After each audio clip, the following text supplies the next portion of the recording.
A laptop computer was found switched on, its screen humming in a sterile, electric silence.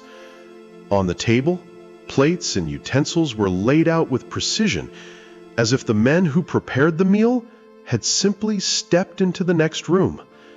A half-empty cup of coffee sat there, the liquid long cold. Everything pointed to an immediate, interrupted existence, yet the yacht was a tomb. The engines were active upon discovery, the autopilot steering the boat through the turquoise currents of the Great Barrier Reef. The motors were idling, but the crew had evaporated. Now, you have to wonder, how does a team of 3 experienced sailors vanish from a perfectly functional boat without sending a single distress signal? In the coming minutes, we're going to reconstruct the final moments of the Kaz II using GPS data and forensic evidence. Subscribe to explore more mysteries of the deep. Outside, the coral sea is an endless, indifferent expanse of blue. In April 2007, a rescue helicopter spotted a solitary white speck drifting near the Great Barrier Reef. It was the Kaz II, a 12-meter catamaran, wandering aimlessly off the North Queensland coast of Australia. The vessel had been on a 2-month Odyssey from Perth, Western Australia, bound for Townsville, Queensland. As the helicopter circled, the pilot observed a boat that appeared completely functional, yet utterly unmanned. It was located on April 15, 2007, drifting approximately 100 miles northeast of Townsville, near the Whitsunday Islands. To be precise, the crew had lost their way 88 nautical miles, roughly 163 kilometers northeast of the city. There was only one jarring detail that shattered the sterile image of the yacht. The sails were deployed, but the headsail was badly shredded, the fabric torn into jagged ribbons. Those ripped sails fluttered violently in the wind, a solitary, screaming sign of distress in an otherwise placid sea. The rescue team confirmed the eerie reality. The boat was empty. Derek, Peter, and James, 3 men, described as typical Aussie blokes, who shared more than just a passion for the horizon. Peter and James were brothers. Together with Derek, they formed a seasoned trio from Perth. These weren't novices, they were retired sailors who understood the rhythms of the wind and the specific weight of a hull. One of the men had purchased the yacht at Eerie Beach for approximately 60,000 pounds, roughly 80,000 US dollars, with the intention of sailing it back home to Western Australia. The plan was to navigate the northern coastline, a long, slow journey into their golden years. They departed the dock with the confidence of men who had spent a lifetime on the water.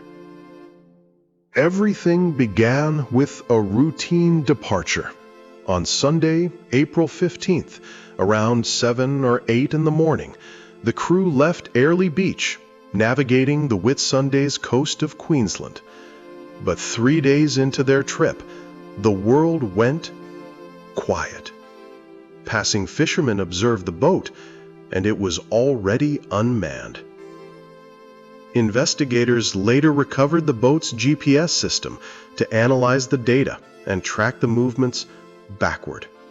They needed to pinpoint the exact coordinate where the men had vanished. The GPS was fully operational, as was the radio. There was no longer anyone on board, but the machine continued to log its position with cold precision. The radio was working, yet no one was using it. Keep that detail in mind, the radio.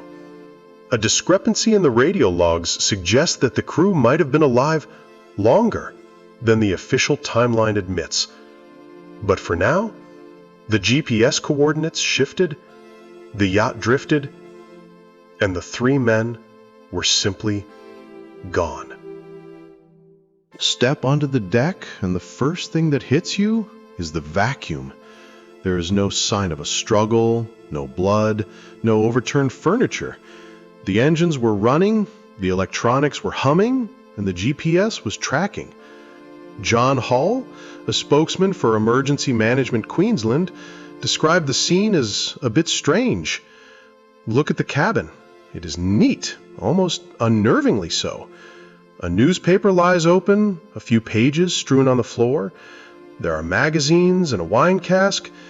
Everything is exactly where it should be. On the rear deck, clothing had been piled on a bench in neat, folded heaps. Then you see the safety gear. A full complement of life jackets remained in their racks. The crew didn't just step off the boat.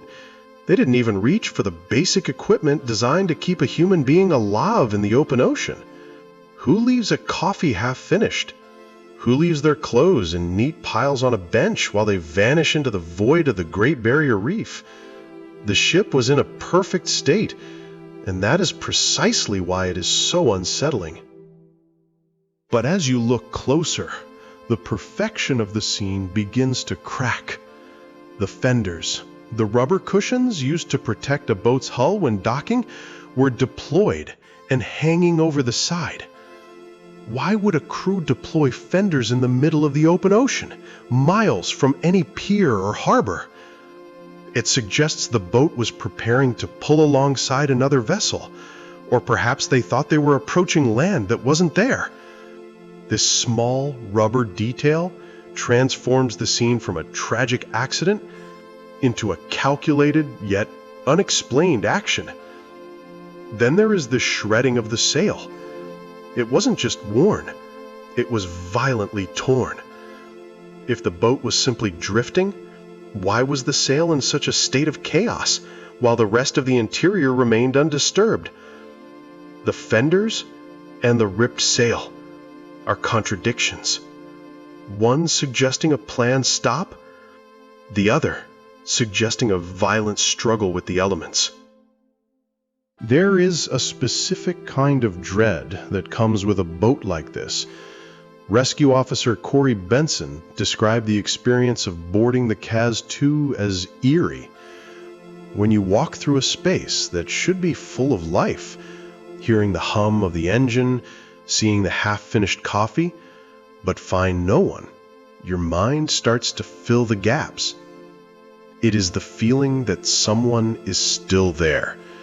The oppressive silence makes you believe that if you turn a corner too quickly, you might find someone hiding, watching you. It is the psychological weight of a ghost ship, the suspicion that the absence of people is not a vacuum, but a presence of something hidden. When the official reports failed to provide answers, the void was filled by speculation. Some accused the crew of staging their own disappearance for insurance money, suggesting the men had used a secondary vessel to escape Australia illegally, or were victims of foul play by an unknown third party.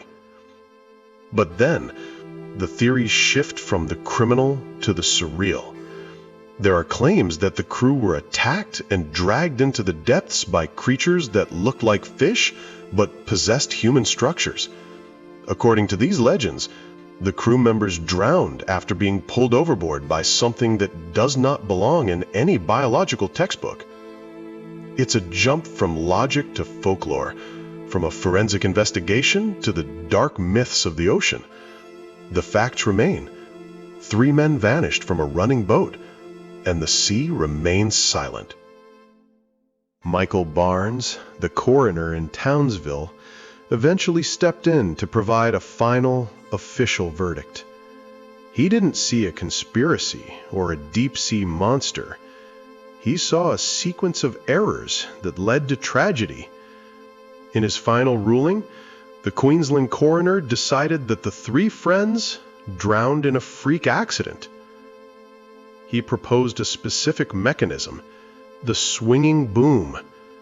One man might have been attempting to adjust the sail or a lure when the boom, the heavy horizontal pole at the bottom of the sail, suddenly swung across the deck. In a split second, it could have knocked one man overboard. In a panic, the others may have jumped in to save him, or been swept away in a chain reaction of chaos. Barnes labeled the case as misadventure at sea, a clinical, sterile term for catastrophic bad luck.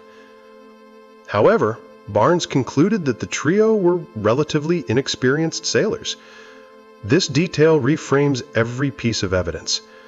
To him, their lack of seasoned expertise meant that a simple mistake could turn lethal in seconds. Consider the cold, mechanical precision of that autopilot. While those three men were potentially fighting for their lives in the water, the vessel they spent $180,000 on was simply following its coordinates. The Coast Guard and aircraft conducted a massive search of the islands and surrounding waters, but no trace of the crew was found. They carried out a week-long search, extending the hunt through April 18th. The machine continued to sail, indifferent to the absence of its crew, while the men drifted further into the abyss. It is the most terrifying realization. Your only hope for rescue is a white catamaran, and you are watching it sail away from you while you tread water. The Coral Sea is a vast, uncaring void. Despite the extensive searches, the bodies have never been found. There is a chilling parallel to the crew of the Mary Celeste, where the human element simply vanished into the blue. But there is one detail that haunts the official timeline. A volunteer reported a late radio contact, a signal that occurred after the coroner's estimated window of disappearance. If that signal was genuine, it means the men were alive, and perhaps calling for help long after the swinging boom accident should have killed them. It leaves a gap between the official truth and the absolute truth. The ocean has kept its secret, leaving the three men as ghosts of the reef, 100 miles off Townsville, never found. 3 cartons of XXX Queensland beer sat untouched in the galley, cold and waiting. Nearby, a .44 caliber rifle and 100 rounds of ammunition lay ready for use. But the men who brought them were gone. The $180,000 Osprey catamaran, a vessel designed for luxury and leisure, became a ghost ship on April 15th. It sailed perfectly, on autopilot, toward a destination it would never reach. The ocean didn't take them with a struggle. It simply erased them. The Kaz II drifted in the silence of the reef, a sterile mechanical shell, until the morning the rescue helicopter arrived. The 3 men from Perth were not found. They simply ceased to exist in the same world as their boat. If you've enjoyed this dive into the unknown, please follow the channel.